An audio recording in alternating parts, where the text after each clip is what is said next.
But আজকে decision নেওয়া হচ্ছে যে 5 ফুটের জন্য একটা স্কেপ তৈরি করব। ঘুড়ি তোমাদেরকে আগে দেখিয়ে দিয়েছিলাম, ভাবছি দুটো ঘুড়ি ওখানে ইনক্লুড করব না একটা করব। আজকে শুক্রবার, ফ্রাইডে, খাবার দিইনি,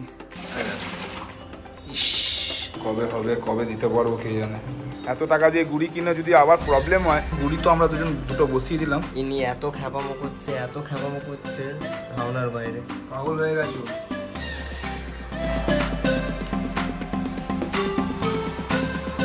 আমাদের জল পুরো ভরা কমপ্লিট হয়ে গেছে।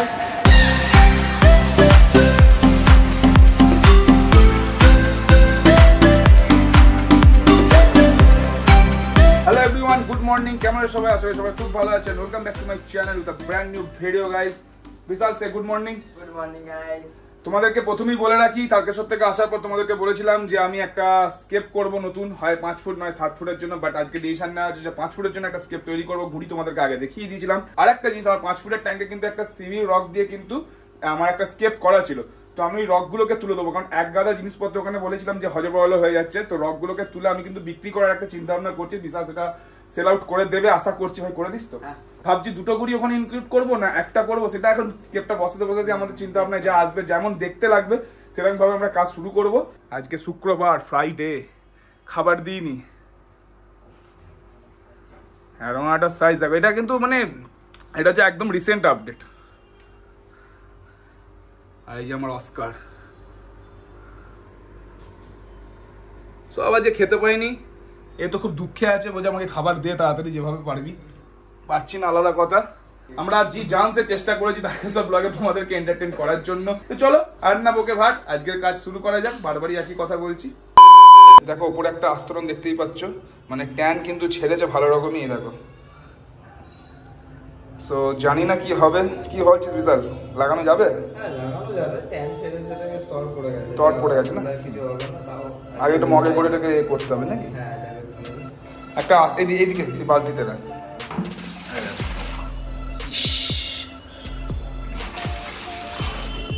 স্মেল বেরোচ্ছে একটা, দেখো।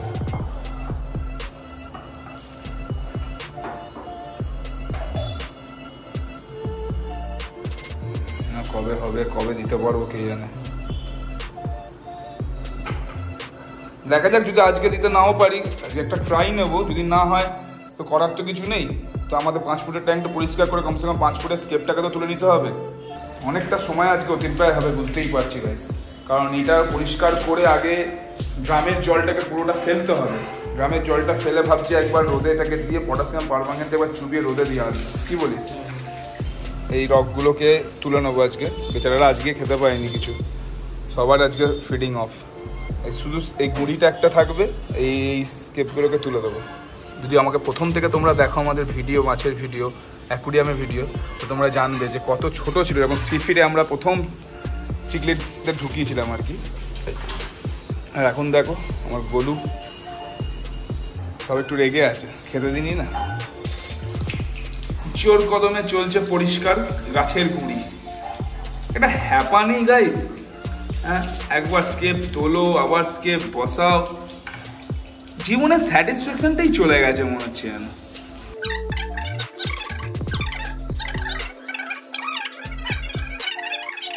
সো দেখো আমাদের গুড়ি সমস্ত একদম ধুয়ে ধায়ে পরিষ্কার করে রেডি করে দিলাম আমরা। একটু রোদে দেবো। আমি তো খুব চিন্তায় আছি গুড়ি নিয়ে। এত টাকা দিয়ে গুড়ি কিনে যদি আবার প্রবলেম হয় খুব মুশকিল হয়ে যাবে, কারণ এদের জীবনটাকে হার্ম করা যাবে না। খুব কষ্ট করে বড় করছি এদেরকে গাইস। তো আমাদের শুরু হয়ে গেল অ্যাকুরিয়াম পরিষ্কারের কাজ। আমার এই অ্যাকুরিয়ামটা একটাই লাইট ছিল, তো বিশাল মাঝখানে কলকাতায় গেছিলো, তো বিশালকে দিয়ে আর একটা লাইট আমি মাঙিয়ে নিয়েছি। ভাবছে খাবার দিচ্ছি, খাবারের জন্য কেমন ব্যাকুল হয়ে আছে। দেখো সব বড় হয়েছে। হ্যাঁ সত্যি সিরিয়াসলি। সো আমাদের স্কেপ তোলার কাজ শুরু।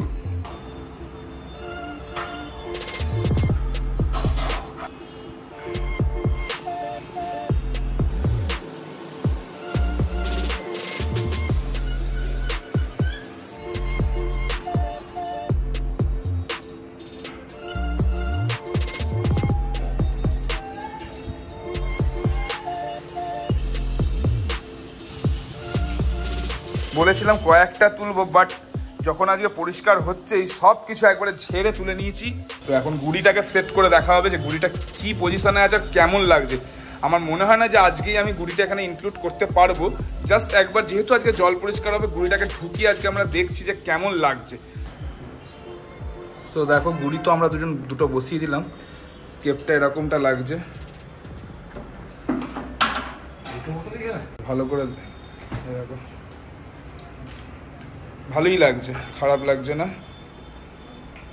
দুটোই ভালো দেখতে, সুন্দর লাগছে স্কেপটা। চলছে আমাদের ট্যাঙ্ক পরিষ্কারের কাজ।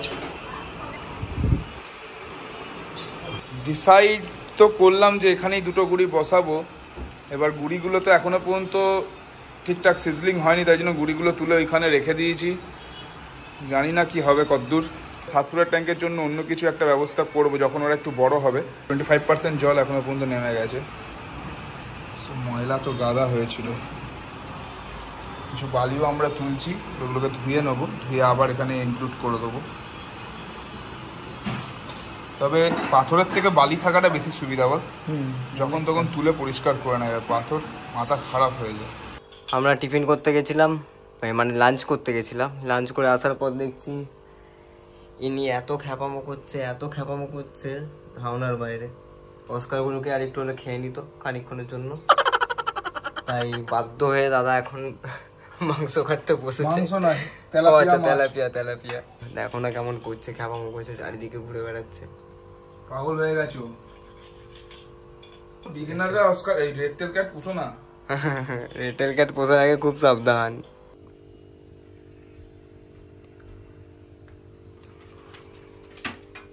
কেমন পাগলামো করছে দেখো রেড টেল ক্যাটটা।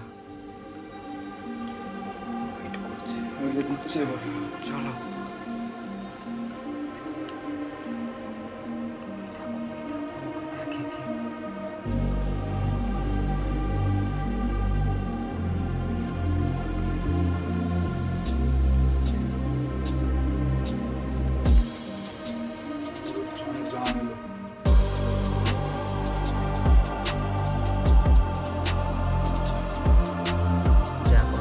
জানে বেঁচে গেল।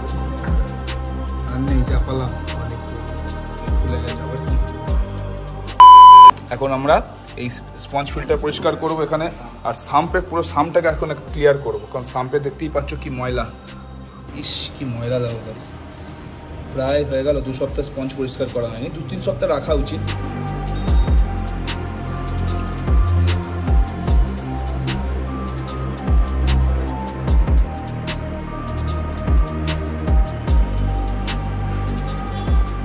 কত ময়লা দেখো, কাজ নেই সাম্পে গাইস। এটাকে আর ধোয়ার কিছু নেই, জাস্ট একবার জলে ঢুকিয়ে দিলেই হয়ে যাবে।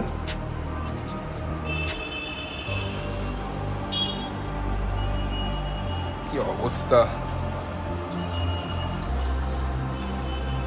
এইগুলো বেশি কটন প্যান্টগুলোকে বেশি ঘষা যাবে না, জাস্ট জল মারো, হাত দিয়ে রাখো।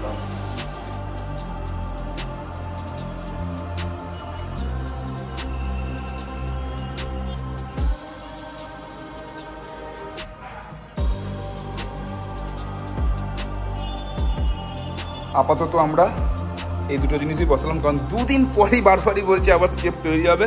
আমাদের জল পুরো ভরা কমপ্লিট হয়ে গেছে। যে বালিটা আমরা যতটুকুনি আমাদের বাকি ছিল সেই বালিটাকে এখন আমাদের ফেলা হবে। দেখো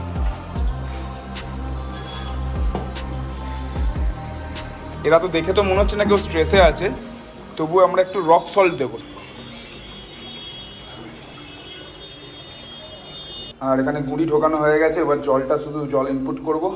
জল ইনপুট করে গুঁড়িটাকে বারবারই বলছি আরও 2 দিন রাখবো।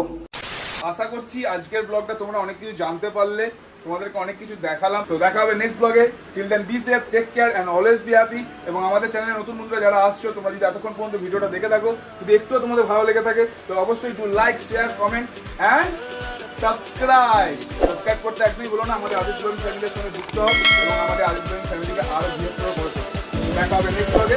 Bye guys.